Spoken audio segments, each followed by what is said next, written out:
जय हिंद फ्रेंड्स। विश्व इतिहास के दौर में हम लोग आगे बढ़ रहे थे और अभी जो हमारा टॉपिक चल रहा था वो था फ्रांस की क्रांति। 14 जुलाई 1789 से शुरू हुई। बास्तील के किले पर जब आक्रमण करके कैदी छुड़ा लिए गए, चर्च व्यवस्था को ख़त्म कर दिया गया, सामंतवाद को ख़त्म कर दिया गया और उसके बाद क्रांति स्टार्ट हो गई। क्रांति कई चरणों में जिगजैग होते हुए लास्ट में साम्राज्यवादी तानाशाही को लेकर के आई, जिसको हम लोग कहते हैं नेपोलियन का शासन। अब नेपोलियन ने कुछ सुधार किए और जो उनके कानूनी सुधार थे कि हर चीज़ लिखित में, अलग अलग क्षेत्र में प्रचलित कानूनों को समाप्त कर दिया गया, एक ही कानून पूरे फ्रांस में लागू हो गए। संपत्ति के अधिकार को डिफाइन किया गया, संपत्ति के अधिकार को बाकायदे कानून में जगह दी गई।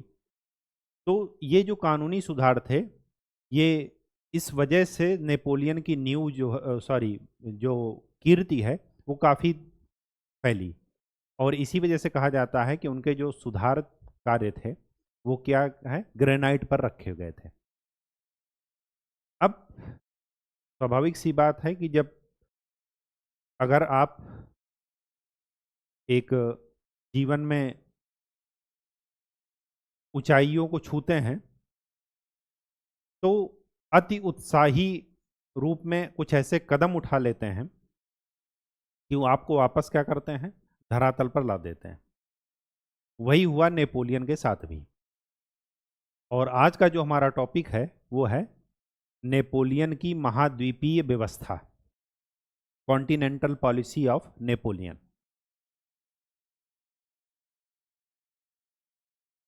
नेपोलियन की महाद्वीपीय व्यवस्था, इसी व्यवस्था ने नेपोलियन का अंत कर दिया। नेपोलियन के अंत में ये बहुत बड़ी सहायक सिद्ध हुई। ठीक, कॉन्टिनेंटल पॉलिसी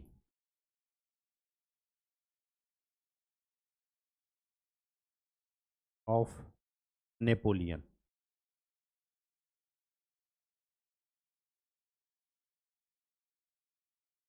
क्या थी, आवश्यकता क्यों पड़ी? पहली बात तो लिखते हैं क्या है, आवश्यकता क्यों?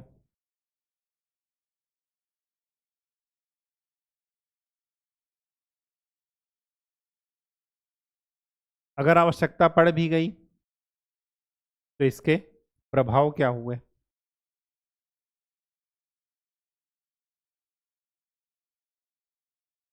और लास्ट में असफलता के कारण, क्यों ये असफल हुई?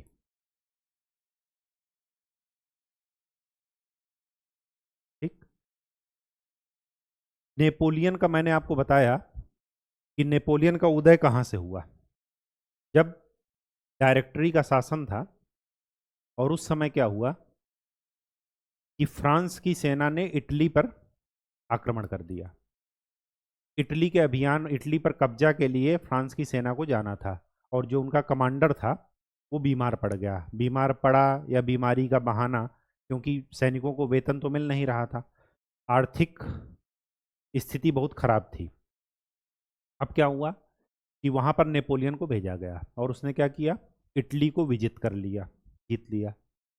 जीत करके आगे बढ़ा वो मिस्र की तरफ, भूमध्य सागर पार करके गया कहाँ, मिस्र, इजिप्ट। इजिप्ट में ब्रिटिश से इसका क्या हुआ, झगड़ा हुआ और जब ब्रिटिश आर्मी नेवी से झगड़ा हुआ तो वहाँ पर ये हार गया और वापस आते समय गुस्से में इसने किस पर कब्जा किया, सीरिया पर। ये आपको बता चुके हैं कल। तो जब मिस्र पर इसका आमना सामना हुआ इंग्लैंड की नेवी से, नौसेना से, तो ये चीज जान चुका था कि इंग्लैंड को प्रत्यक्ष रूप से सैन्य शक्ति के रूप में नहीं हराया जा सकता। अब जब नहीं हराया जा सकता तो किस तरीके से हराया जा सकता है? तो जब आप किसी को कमजोर करना चाहें तो सबसे पहले क्या है, उसकी आर्थिक चीजों पर चोट कीजिए। दो ही रास्ते हैं, एक आर्थिक चीजों पर चोट कीजिए और दूसरा उसका सामाजिक समर्थन छीन लीजिए, तो अपने आप वो कमजोर पड़ जाएगा। यही जो पॉलिसी थी उसी को बोलते हैं नेपोलियन की महाद्वीपीय पॉलिसी। इसके तहत इन्होंने क्या किया कि पूरे यूरोप कॉन्टिनेंट से इंग्लैंड को अलग कर दिया। तो इंग्लैंड को छोड़कर पूरे यूरोप महाद्वीप पर यह व्यवस्था लागू थी। इसी वजह से इसका नाम है नेपोलियन की महाद्वीपीय व्यवस्था। तो नाम के पीछे का कारण समझ में आ गया कि पूरे यूरोप कॉन्टिनेंट को, पूरे यूरोप महाद्वीप पर यह लागू थी सिवाय इंग्लैंड के। क्या थी वो बता रहे हैं। क्या थी ये कि इंग्लैंड से पूरे यूरोप के देश व्यापार नहीं करेंगे। अब जब व्यापार नहीं करेंगे तो स्वाभाविक सी बात है कि उनके यहाँ औद्योगिक क्रांति पहले से ही हो चुकी है, औद्योगिक क्रांति के वो पीक पर हैं। और फिर वो क्या कर रहे हैं, जब वहाँ उनके इंग्लैंड से कोई यूरोपीय देश व्यापार नहीं करेगा तो उनका सामान यूरोप में बिकेगा नहीं, और इस तरीके से उनको आर्थिक चोट पहुंचेगी। और जब आर्थिक चोट पहुंचेगी तो वो नेपोलियन से बात करेंगे, बात करने के लिए बाध्य होंगे कि आओ नेगोशिएट करते हैं, आओ एक बैठे हम दो यार, दो पैक के साथ। ये उसकी सोच थी, किसकी? नेपोलियन की। तो क्या थी ये? यूरोप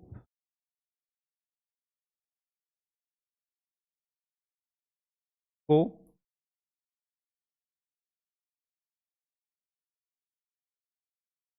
इंग्लैंड के व्यापार से अलग थलग करना। किस लिए? ताकि इंग्लैंड पर आर्थिक चोट हो।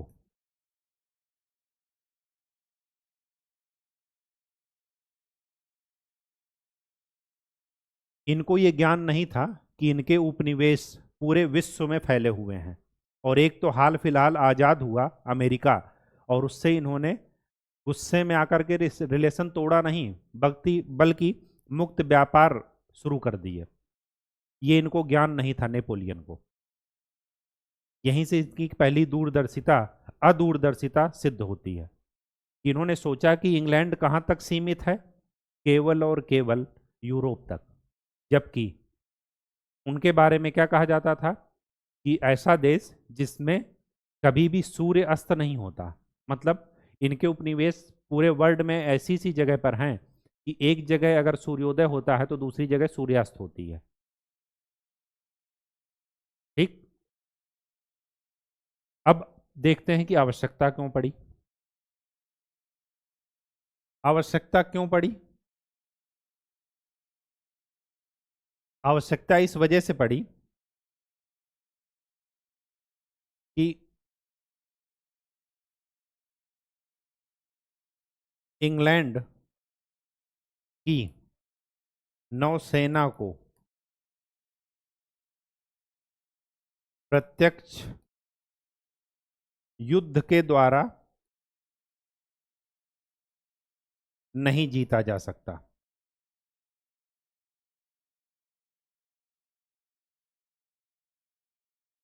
तो ये क्या था? कॉन्टिनेंटल पॉलिसी क्या थी?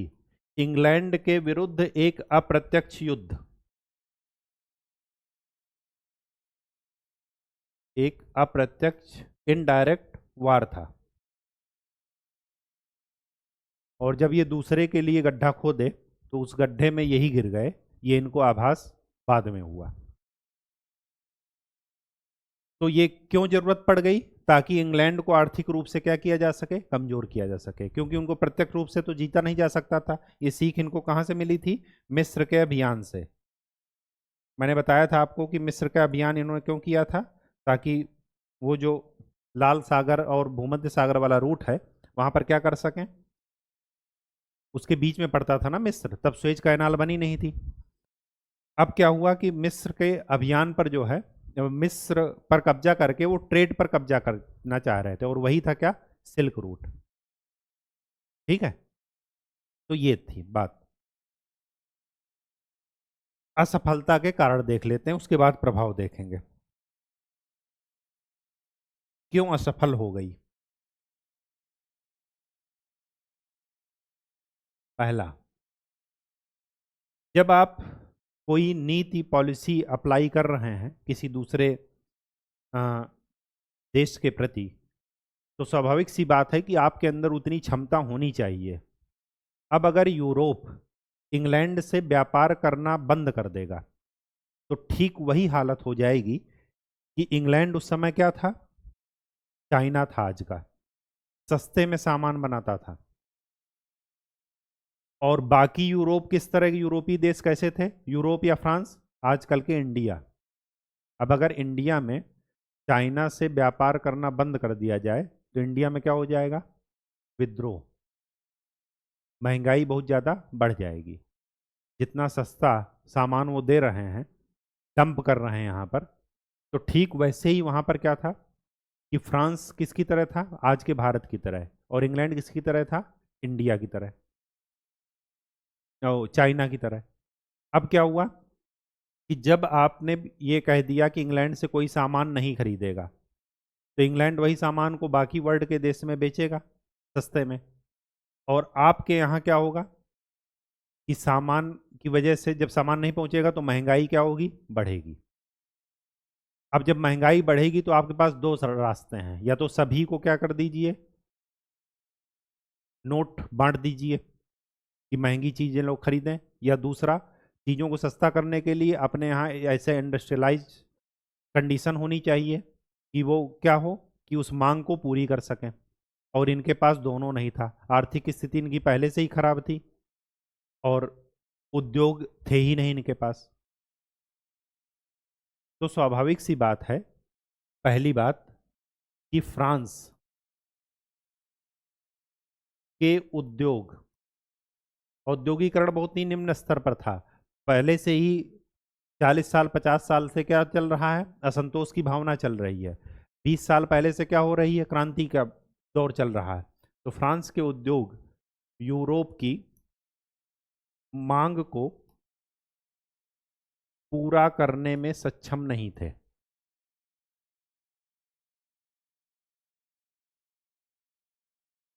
ये पहली बात थी असफलता के कारण। दूसरी बात ये थी कि जब आप पॉलिसी लगा रहे हैं, तो उसको इम्प्लीमेंट करने के लिए आपके पास क्या होनी चाहिए? Political and economical power. Political और इकोनॉमिकल पावर तो थी, लेकिन मिलिट्री पावर इनकी उतनी सक्षम नहीं थी जितनी कि इंग्लैंड की थी। तो सेकंड पॉइंट ये था कि फ्रांस की नौसेना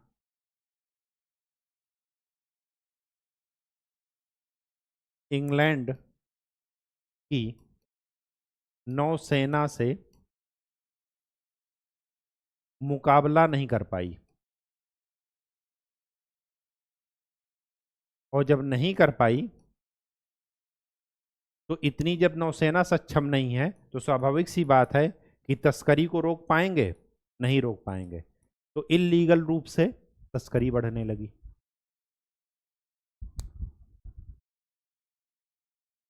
तीसरी बात तीसरी बात यह है कि आप दूसरे को, तो पूरे यूरोप के देशों को कह रहे हैं कि आप इंग्लैंड के साथ संबंध तोड़ दीजिए, एक गुट बना लिए कि सब कुछ आपको फ्रांस देगा। और आपके पास उतना इंफ्रास्ट्रक्चर भी नहीं है देने के लिए उनको, उनकी डिमांड पूरी करने के लिए। और मुनाफे के चक्कर में इंग्लैंड से ये अप्रत्यक्ष रूप से क्या करने लगे? इनडायरेक्ट रूप से बातचीत करके व्यापार करने लगे। तो यहां पर लिख लीजिएगा, इंग्लैंड से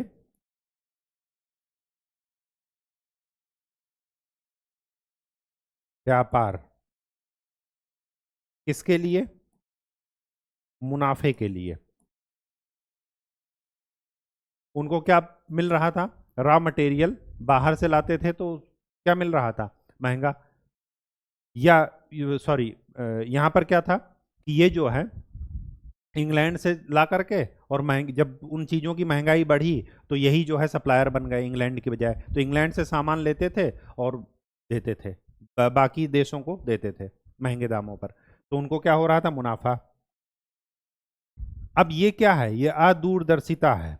ये दूरदर्शिता नहीं कहेंगे, मूर्खता है ये, कि आप दूसरे को तो रोक रहे हैं कि इनसे व्यापार मत कीजिए, और आप खुद क्या कर रहे हैं, व्यापार कर रहे हैं। आज का चाइना और नॉर्थ कोरिया देखिए, चाइना भी साम्यवादी था, है, नॉर्थ कोरिया भी है, लेकिन चाइना ने ओपन डोर पॉलिसी के तहत क्या किया, इन्वेस्टमेंट अपने यहाँ एफडीआई के लिए खोल दिया।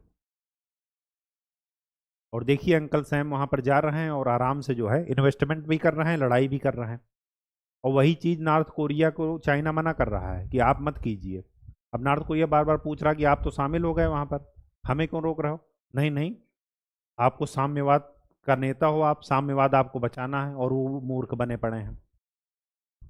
तो वही चीज अगर यहाँ पर फ्रांस बाकी देशों को, यूरोपीय देशों को रोक रहा है कि इंग्लैंड के साथ आप व्यापार मत कीजिए, और खुद ही करने लगा, तो बाकी लोग रुष्ट होंगे कि नहीं होंगे, होंगे। इसकी वजह से क्या हुआ, बाकी देश फ्रांस के इस कार्य से, फ्रांस के इस कार्य से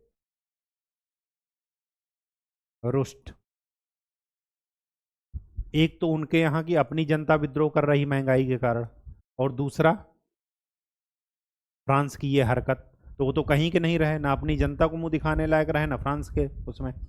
तो क्या हो गया, विद्रोह। ये क्या था, इसकी, इस पॉलिसी की असफलता के कारण थे।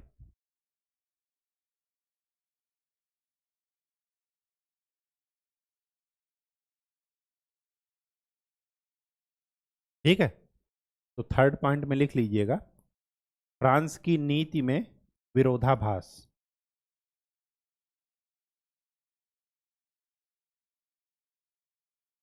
विरोधाभास इसी वजह से कि अपनी बात पर टिके ना रहना। ठीक है, चौथी बात इस असफलता में, जो चौथी बात है, मेन बात, वो ये कि नेपोलियन ने इंग्लैंड के व्यापार को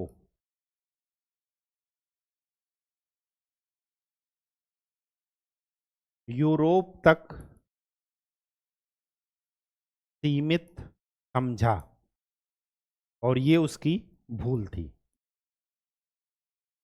ये क्या थी, भूल थी। क्यों, क्योंकि इंग्लैंड का जो व्यापार है वो विश्व लेवल पर चल रहा था। क्यों, क्योंकि उपनिवेश की दौड़ में वो सबसे आगे थे, तो इस वजह से उनके ऊपर ज्यादा इफेक्ट नहीं पड़ा, और ये क्या हो गए, बर्बाद हो गए। फ्रांस का तो इतिहास ऐसा रहा है ना, कि जहां पर मतलब ईगो के लिए लड़ रहे हैं, आप सोचिए क्या मूर्खता है। अरे पहले अपने देश को बचाओ, अपने को बचाओ, उसके बाद क्या है, ईगो तो बाद में भी देख लेना, ऐसा क्या है। यही काम इन्होंने किया अमेरिका के स्वतंत्रता संग्राम में, इनके यहाँ क्रांति हो गई। अब क्रांति के बाद भी ये सुधर नहीं रहे हैं। क्यों, क्योंकि जो गद्दी पर बैठ रहा है, जो सत्ता पर बैठ रहा है, वो अदूरदर्शिता दिखा रहा है। ये बैठे, ये 10 साल में इतने ज्यादा युद्ध लड़ डालेंगे, अभी देखिए क्यों लड़, ये हो गया। अब इसी बीच में क्या हो गया, इसी बीच में लिखिएगा, स्पेन का संघर्ष।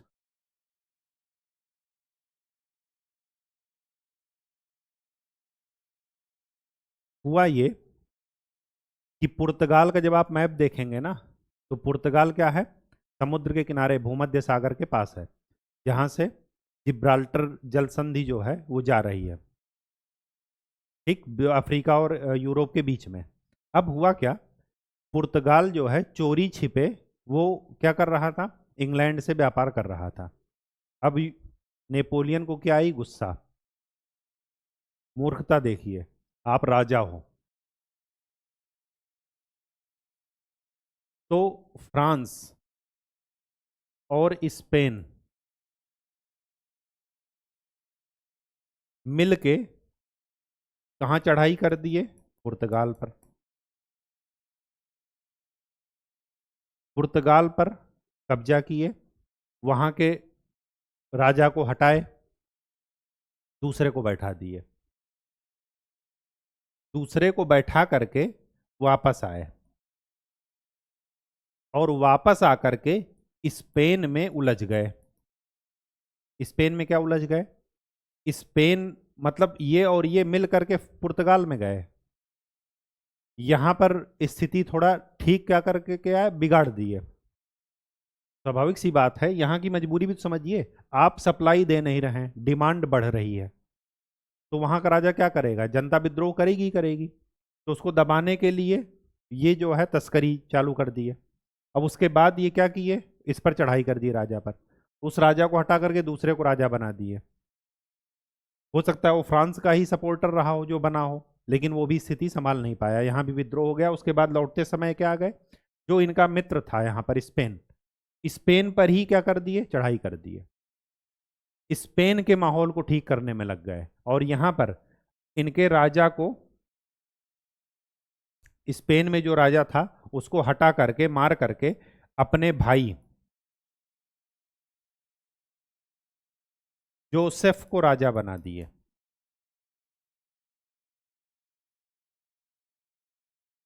इनको क्या चाहिए था कि यहाँ काम करने गए थे, इनको सजा दे करके इनसे जो भी वसूली करते, युद्ध का खर्चा वर्चा लेते, उसके बाद वापस चले जाते। यहाँ पर बेकार में उलझे ना। यही गलती औरंगजेब ने दोहराई थी दक्कन में। जब आप दक्कन के राजा को पराजित कर दिए चेस में, चेस में क्या था कि राजा अगर हार गया सामने का तो फिर खेल खत्म। लेकिन औरंगजेब क्या कर रहा था कि हम राजा भी मारेंगे, उसके हाथी घोड़ा को भी मारेंगे, उसके मंत्री को भी मारेंगे, उसके सैनिकों को भी मारेंगे।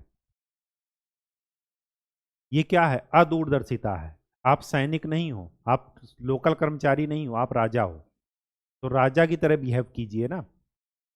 जब आप दक्कन में राजा को पराजित कर दिए अपने विद्रोही को, तो अपना कोई कैंडिडेट या उन्हीं का कोई कैंडिडेट बैठाते और उससे युद्ध का खर्चा वसूल करते और वापसी नॉर्थ इंडिया। वही काम नेपोलियन भी कर रहा था पहले। जहां जहां भी इसने क्या किया, साम्राज्य का विस्तार किया, फ्रांस की नीतियों को आगे किया, फ्रांस का विस्तार किया, उपनिवेश बनाए, वहां पर यही करता था। युद्ध लड़ा, उनको हराया, वहां से युद्ध का खर्चा लिया, किसी को राजा बना दिया, युद्ध का खर्चा लिया और चला आया। तो युद्ध का जो खर्चे का बोझ है वो वहीं पर पड़ा, फ्रांस पर नहीं पड़ रहा था। इसी वजह से लोग इसको क्या कर रहे थे, बढ़ावा दे रहे थे फ्रांस के लोग, कि नहीं इस फ्रांस के गौरव को वापस कर रहा है, लौटा रहा है, फ्रांस के गौरव को बढ़ा रहा है, फ्रांस में स्थायित्व ला रहा है। जबकि ये क्या स्थायित्व नहीं ला रहा था, ये अशांति ला रहा था। अब यहाँ पर बताइए, जब स्पेन में आप जबरदस्ती घुस गए, पहली बात तो अपने भाई को, जोसेफ को राजा बना दिए। अब युद्ध का खर्चा किससे वसूल करोगे? अपने भाई से। और यहाँ पर स्पेन की जनता ने क्या कर दिया, विद्रोह कर दिया। विद्रोह करके इनको मार डाला।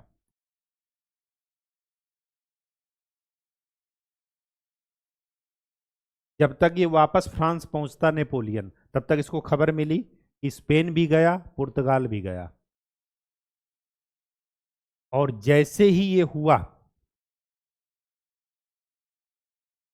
तो जो इसने अफवाह फैलाई थी कि इसके हाथ में बिल्ली ने काट रखा था बचपन में और कहा था कि हम ईश्वर के बेटे हैं और हमें कोई हरा नहीं सकता, तो ये अफवाह पूरे यूरोप में फैल गई कि नेपोलियन हार गया। अब जब नेपोलियन हार गया, यूरोप में अफवाह फैल गई, तो सब लोगों की हिम्मत जुट गई कि अच्छा, नेपोलियन को हराया भी जा सकता है, बिल्कुल हराया जा सकता है, देखिए स्पेन ने हरा दिया।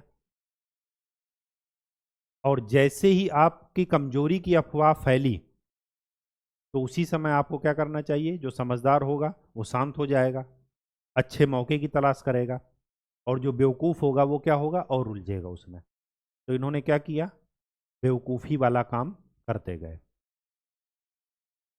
तो ये जो स्पेन का संघर्ष है, ये इसके लिए क्या बन गया, इसने कहा था कि स्पेन का संघर्ष हमारे लिए क्या बन गया, नासूर बन गया। जबरदस्ती, यहां पर इनको जाने की जरूरत नहीं थी, लेकिन जबरदस्ती के लिए गए। ठीक, बात समझ में आ गई। ये जो पुर्तगाल वाली लड़ाई थी ये 1808 में है, और ये सब होते होते 1812-13 हो गया था। ठीक, अब क्या हुआ? तो स्पेन का जो संघर्ष है वो नेपोलियन के लिए क्या बन गया?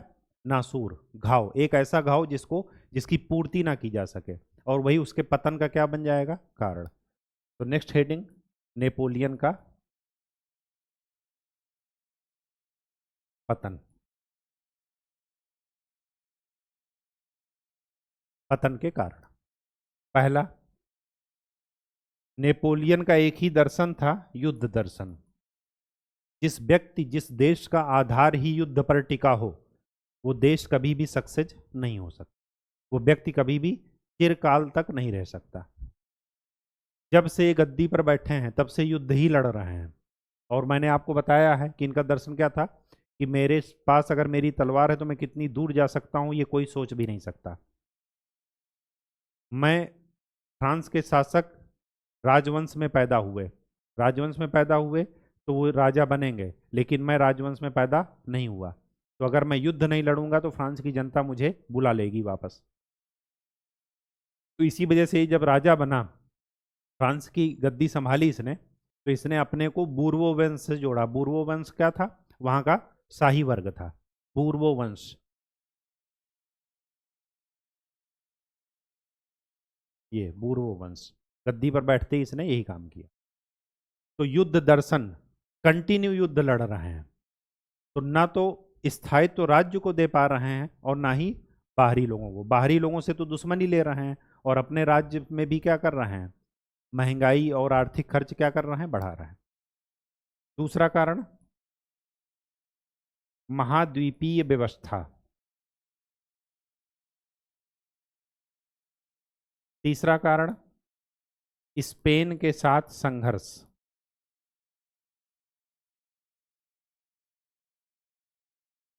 स्पेन के साथ संघर्ष।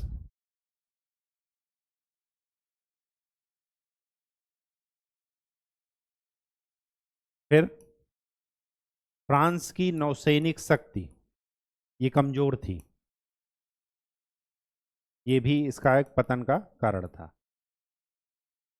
और चौथी बात, रणनीतिक भूल।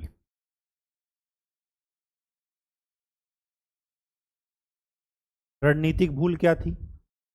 रणनीतिक भूल ये थी कि स्पेन की मैंने बात बता दी, ये अगर फ्रांस है तो इधर पड़ेगा स्पेन, इसके पश्चिम, और फ्रांस के इधर पड़ेगा ऑस्ट्रिया और ये सब, रसिया, पोलैंड, ये सारे चीजें, ठीक, पूर्व की तरफ।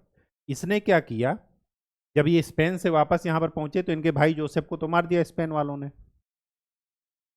तो इनको गुस्सा आई, तो ये चारों तरफ अभियान कर रहे हैं, दोनों तरफ एक साथ, पूर्व में भी जा रहे हैं लड़ने और पश्चिम में भी लड़ने। एक जगह से विद्रोह शांत किए, जब तक वापस पहुंचे तब तक वहां पर फिर विद्रोह हो गया। तो ये इनकी क्या थी? रणनीतिक भूल। एक साथ ये रूस के साथ भी लड़ रहे हैं। रूस के साथ क्यों लड़ रहे हैं? क्योंकि यहां पर ऑस्ट्रिया के मामले में दोनों आमने सामने आ गए थे, वही यहां पर स्पेन के साथ कर रहे हैं। अब जब आप, जो समझदार व्यक्ति होता था वो दो फ्रंट पर कभी भी नहीं लड़ता।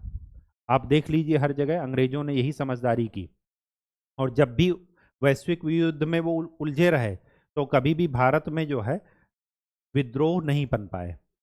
वो क्या किए, भारत को जो उन्होंने मांगा भारतीयों ने वो उन्होंने दे दिया ताकि वो शांत रहे। जब वो वैश्विक समीकरण से निपट लिए, उसके बाद फिर भारत में शिकंजा कसना शुरू कर दिए। तो जो समझदार व्यक्ति हैं वो कभी भी दो या मल्टी फ्रंट पर नहीं लड़ते, एक ही जगह पर फोकस करेंगे। यही काम नेपोलियन ने किया, पूर्व और पश्चिम का अभियान एक साथ शुरू किया। और मैंने आपको बताया कि रूस में आप देखिएगा जो साइबेरिया वाला रीजन था, ये जो अक्टूबर से जनवरी का महीना है ना,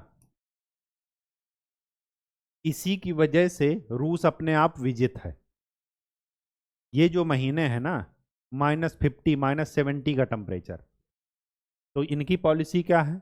यहाँ के जार की क्या थी कि पीछे हटो और संसाधनों को नष्ट करते जाओ, ताकि दुश्मन जब आगे आएगा ठंडे प्रदेश में।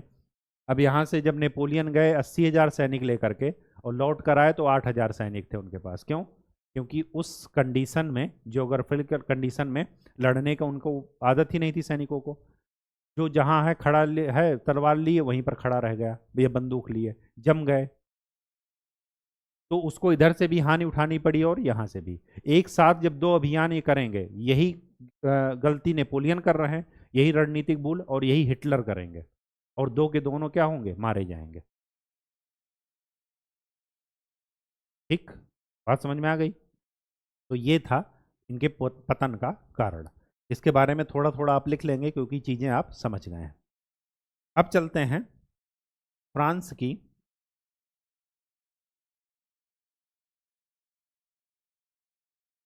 क्रांति का चरित्र। मैंने आपको बताया है कि किसी भी क्रांति का चरित्र देखना हो तो ये देखिए कि कौन नेतृत्व कर रहा है, उसका प्रसार कहाँ तक है, उनकी मांगें क्या हैं, और बाद में उनका उनका क्या स्वरूप निखर करके आया। चरित्र या स्वरूप। तो पहला, मध्यवर्गीय, मिडिल क्लास। मध्यवर्गीय के पीछे तर्क क्या देंगे? एक तो मांगे हैं, मांगों में कौन सी मांगे हैं?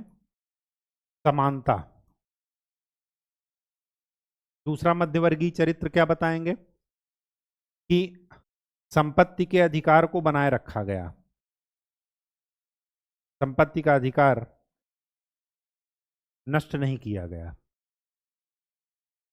लोप नहीं किया गया उसका। ठीक।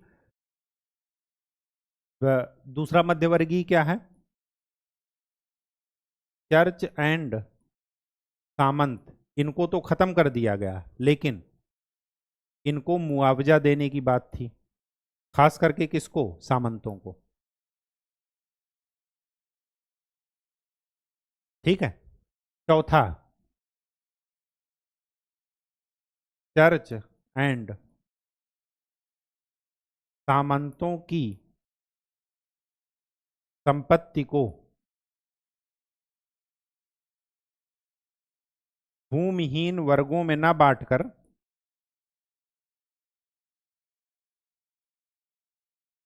राज्य को दे दिया गया, मतलब सार्वजनिक कर दिया गया। ये चारों बातें क्या बताती हैं? फ्रांस की क्रांति का मध्यवर्गीय चरित्र। दूसरा, दूसरा चरित्र कौन सा है?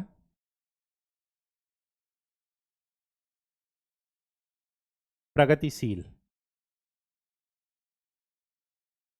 प्रगतिशील कैसे? क्योंकि इनका जो, जिस वजह से क्रांति स्टार्ट हुई वो थी समानता की बात। तो स्वतंत्रता, समानता और बंधुत्व, ये इनका नारा था।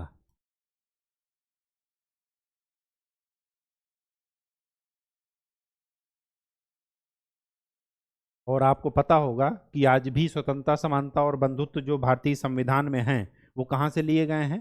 फ्रांस के संविधान से। ठीक। इस रूप में देखा जाए तो ये कौन सा चरित्र है? प्रगतिशील।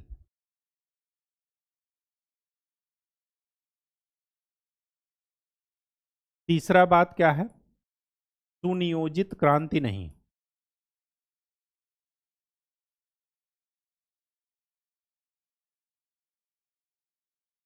सुनियोजित क्यों नहीं? इसके जो चरण हैं, पहले क्या हुआ? संवैधानिक गणतंत्र आया, फिर उसके बाद राजा को फांसी पर टांग दिए, उसके बाद उग्र गणतंत्र आया, राजा को फांसी पर टांग दिए, उसके बाद कौन आया? उदार गणतंत्र, और उसके बाद नेपोलियन। नेपोलियन ने ठीक वही काम किए जहां से क्रांति शुरू हुई थी। क्रांति किस वजह से शुरू हुई थी? केंद्रीकरण था, चर्च व्यवस्था थी, सामंती कुलीन वर्ग का प्रभुत्व था। नेपोलियन ने वही सारे काम किए, चर्च व्यवस्था को वापस लाया। जो नियुक्ति करेगा वो नेपोलियन करेगा, लेकिन मान्यता कौन देगा? पोप रोम के। उसने एक कुलीन वर्ग तैयार किया, उसको क्या था? फ्रांस के लिए राष्ट्रीय पुरस्कार की उसने वो किए, जिसको आप क्या कहते हैं, क्या बोलते हैं? उसका नाम था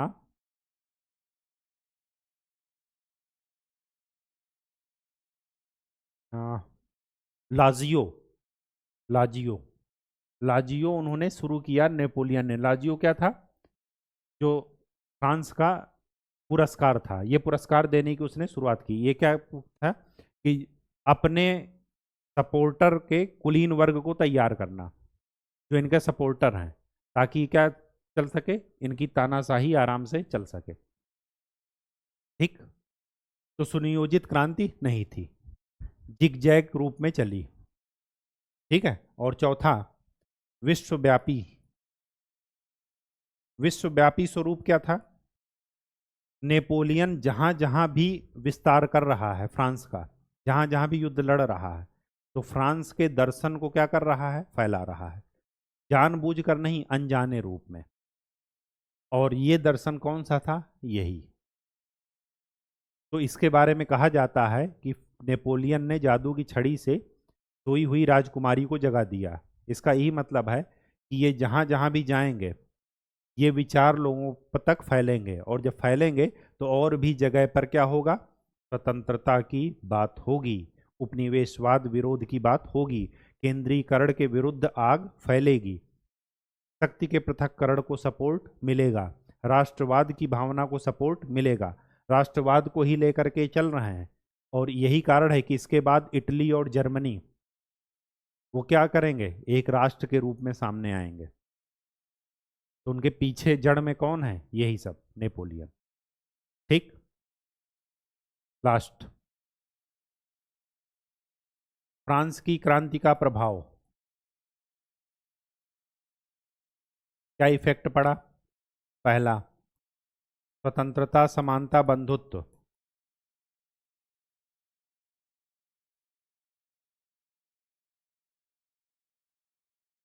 ये चीजें, नए विचार सामने आए। चर्च और धर्म का शासन, ये समाप्त।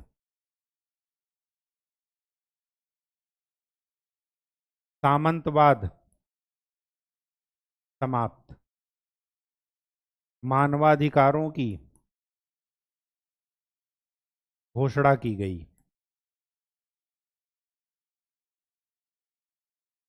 उसके बाद राष्ट्रवाद को बढ़ावा मिला, और इसी वजह से यूरोप के मानचित्र में इटली और जर्मनी,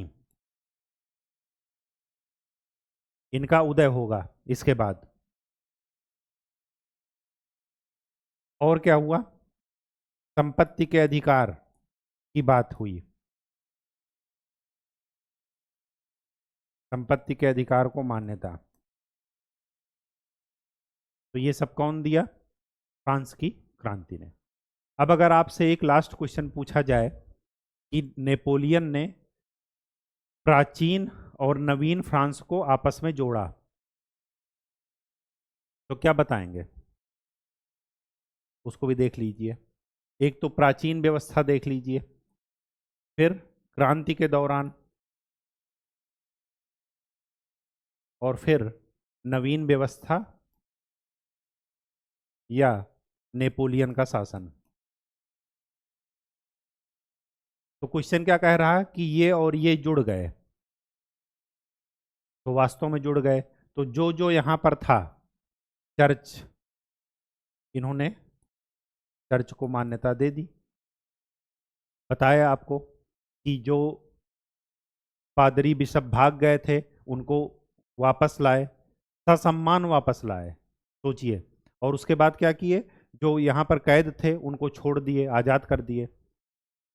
और इस चर्च में जो पादरी या बिशप की नियुक्ति करते थे, वो नेपोलियन कर रहे हैं।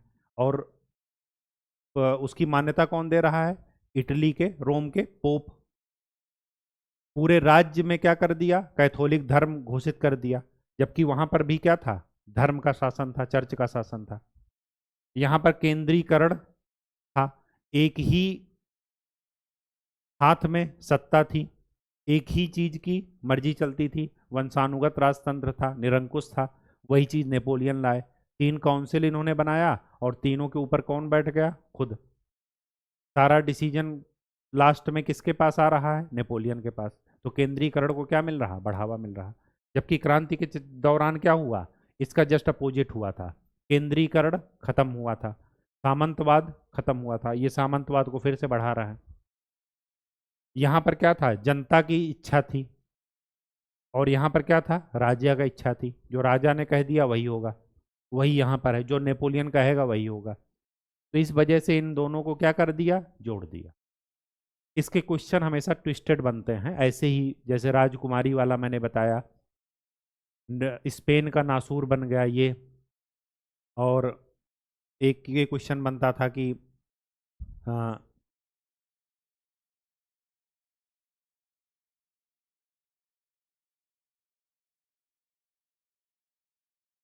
सोई हुई राजकुमारी को जगा दिया। ठीक, तो ऐसे ही ट्विस्टेड क्वेश्चन बनेंगे।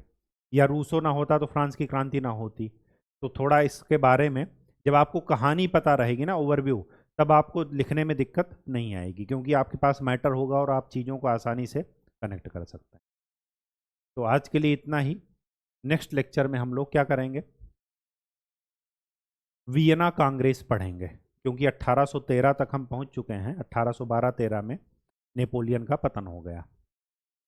ठीक है, और अब हम लोग नेक्स्ट टॉपिक वियना कांग्रेस पढ़ेंगे 1815, और तब देखेंगे कि इसके बाद इटली और जर्मनी का कैसे एकीकरण हुआ, और फिर first world war and second world. ठीक, तो आज के लिए इतना ही। खूब अच्छे से पढ़ाई कीजिए, मेहनत कीजिए, और प्रीवियस ईयर क्वेश्चन जरूर सॉल्व करते रहिए। ठीक है, इन सब चीज़ों का आप ध्यान में रखिएगा।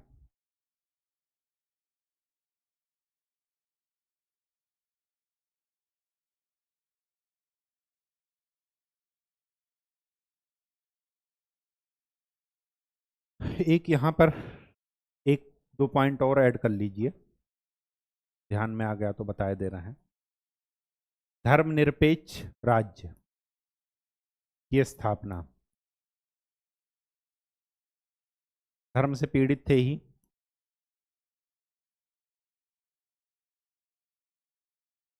ठीक, राष्ट्रवाद के चक्कर में सैन्यवाद को बढ़ावा मिलेगा, और फिर आएंगे कौन, हिटलर, यूरोप में, फ्रांस में नहीं। ठीक है, तो ये भी जरा नोट कर लीजिए। धन्यवाद।